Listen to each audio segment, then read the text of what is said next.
5 years after the Bush administration first sold us bogus, cherry-picked intelligence about Iraq, hiding all the dissent over it, Republicans in Congress are finally calling for hearings on the political twisting of intel. But in our fourth story tonight, it is not the Iraq intelligence, which even Mr. Bush has criticized, and which turned out to be wrong at the cost of the thousands of Iraqi and American lives. It's not that intelligence the Republicans want to investigate. No, Republicans are pouncing on the new intelligence about Iran. The National Intelligence Estimate revealing that Iran stopped pursuing nuclear weapons in 2003. Intelligence not even Mr. Bush nor Vice Warmonger Cheney have questioned. So who is questioning it? Nevada Senator John Ensign, introducing legislation next week, he says, to create a commission to investigate how we ever got such bad intel as the Iran NIE.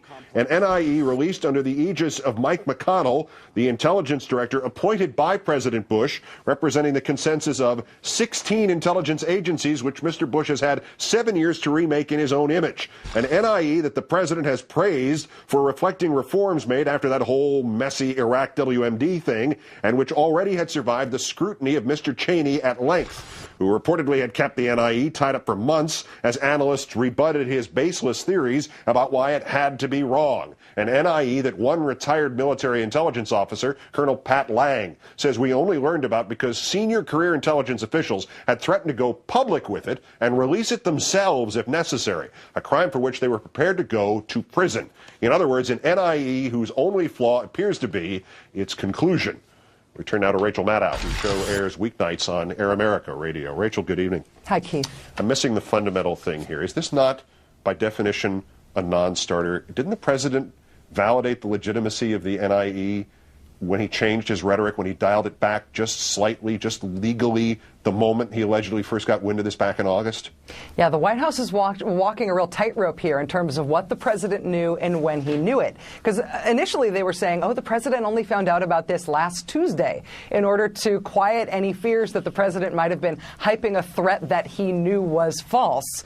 On the other hand, it does seem pretty clear when you go back and parse the language, thanks to Dan Frumkin and some and other bloggers who have pointed this out, going back and parsing the language, it seems like starting in August, which is when they say they first had the information that resulted in this big change in the NIE from the NIE 2 years ago. Starting in August, Bush did start tweaking his language to indicate that he'd been told something about it. So they've got to figure out which Bush they want to go with here in terms of how much that he knew. But if there is going to be a big Republican effort to try to smear the NIE, I think they're going to have to realize that Bush and actually maybe Dick Cheney, too, are probably going to be on the other side of that effort. Yeah, he was either briefed August 6th to August 9th, or it's the greatest guess on anybody's part in world history. Right. The military-industrial right has this history, and it's had a history of producing bad intelligence to bolster threats of the bogeyman of the generation.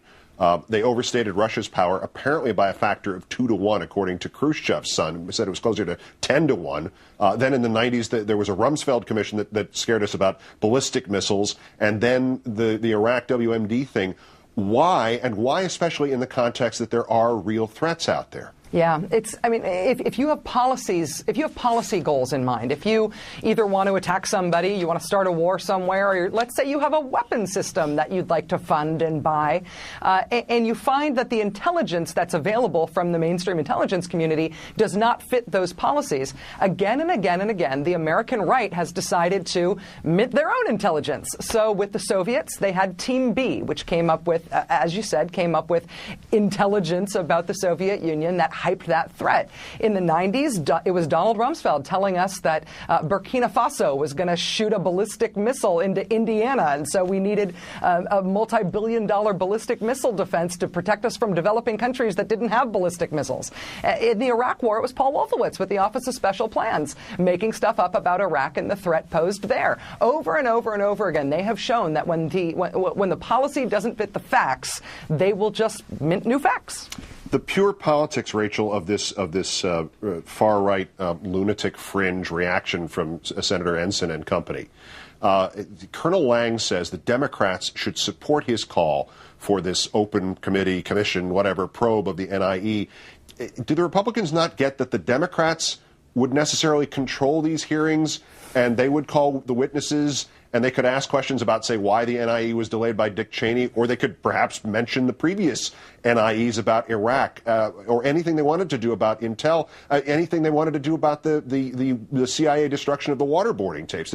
Why are they opening Pandora's box for the Democrats? Well, I would love to see the Democrats in Congress investigate all of those things that you just mentioned. I don't necessarily want to see Congress going back and picking over the reports of the intelligence community and trying to change the raw material. I think that pushes us more in the wrong direction and gets us closer back to the disaster that we had with the bad NIE, the bad politicized NIE on Iraq in 2002. I have to tell you, I am so disappointed with the Democratic Congress and their inability to stand up to the White House on anything involving national security, and in particular, anything involving intelligence, that while I wished Colonel Lang was right that putting this in Democratic hands would result in a real socket to 'em Punch and Judy show, I just don't believe it. Yeah, they'd wind up sending somebody. Maybe Speaker Pelosi would be shot as an arrow into Iran at the end of that hearing. Rachel Maddow of Air America Radio. Great, thanks. Have a good weekend, Rachel. Thank you, Keith. You too. Now, if you focus back about 6 major scandals ago, counting backwards from this Iran disaster, a quick note about the top ethics watchdog at the State Department, Howard Cookie Krongard. He has resigned today and blamed the media in the process.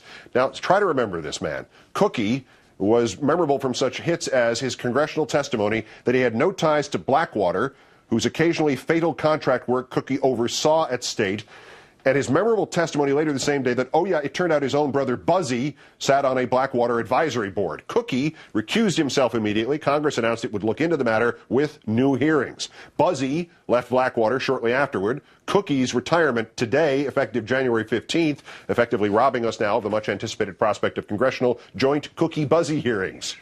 Muffy and Spanky had no comment.